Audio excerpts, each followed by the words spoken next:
बहुत समय पहले की बात है।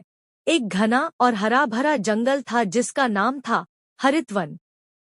यह जंगल न सिर्फ सुंदरता में अद्वितीय था, बल्कि यहाँ के प्राणी भी आपस में बहुत प्रेम से रहते थे। सुबह सूरज की किरणें जब जंगल की टहनियों से छनकर जमीन पर गिरती, तो हर पेड़ की पत्ती चमकने लगती थी जैसे किसी ने उन पर सोना छिड़क दिया हो।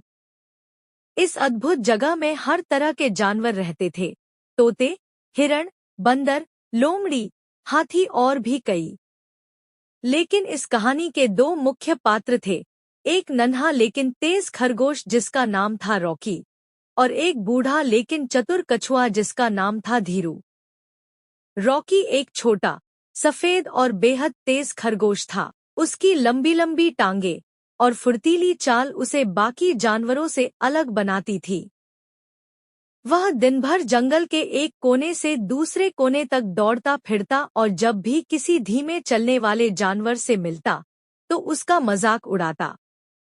तुम लोग तो कछुए जैसे हो, वह कहता और हंसता रहता। एक दिन जब वह तालाब के पास पानी पीने गया तो वहां धीरू कछुआ आराम से चलता हुआ आ रहा था।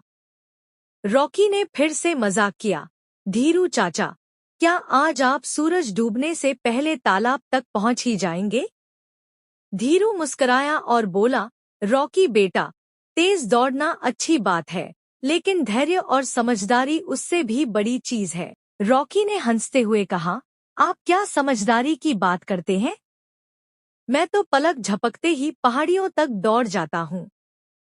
धीरू ने शांत स्वर में उत्तर दिया, अगर तुम इतने ही तेज हो तो क्यों न हम एक दौड़ लगाएं? यह सुनकर वहां मौजूद सारे जानवर चौंक गए। एक कछुआ खरगोश को दौड़ में चुनौती दे रहा था। रॉकी तो हंसते हंसते लोटपोट हो गया। अरे वाह, यह तो मजेदार होगा। रॉकी बोला, ठीक है धीरू चाचा, कल सुबह सूरज निकलते ही हम दौड़ लगाएंगे। पूरा जंगल इस अनोखी दौड़ की चर्चा करने लगा। तोते पेड़ों से चिल्ला रहे थे, कल सुबह देखना, सबसे बड़ा मुकाबला होगा। बंदर झूल झूल कर सबको न्योता दे रहे थे। हाथी ने अपनी सूंड से दौड़ की शुरुआत की रेखा खींच दी और लोमड़ी ने फिनिश लाइन बनाई। धीरू चाचा ने रात को आराम किया, जबकि रॉकी तो बहुत उत्साहित था। मुझे तो नींद ही नहीं आ रही, वह अपने आप से बोला। मैं तो आराम से दौड़। अगली सुबह जैसे ही सूरज की किरणें हरितवन पर पड़ी, जानवर इकट्ठा होने लगे। रॉकी और धीरू दोनों तैयार खड़े थे। दौड़ की सीटी बजी और रॉकी पलक झपकते ही आगे निकल गया। धीरू धीरे धीरे लेकिन लगातार चलता रहा। रॉकी थोड़ी ही देर में बहुत आगे निकल गया और एक पेड़ के नीचे रुका। धीरू तो अब तक आधे रास्ते पर भी नहीं पहुंचा होगा। क्यों न मैं थोड़ी देर सो लूं? रॉकी सो गया। धीरू अपनी धीमी गति से आगे बढ़ता रहा। घंटे बीतते गए। अंत में धीरू फिनिश लाइन तक पहुंच गया।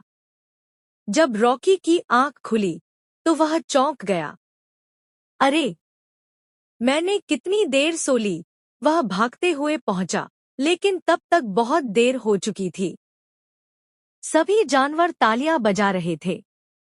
धीरू मुस्कुरा रहा था और रॉकी शर्मिंदा था। धीरू ने कहा, बेटा रॉकी, जीतने के लिए सिर्फ तेजी नहीं, बल्कि निरंतरता, धैर्य और विनम्रता भी जरूरी होती है। रॉकी ने सिर झुकाकर माफी मांगी और बोला, आप सही कहते हैं चाचा, आज से मैं कभी किसी का मजाक नहीं उड़ाऊंगा और घमंड नहीं करूंगा।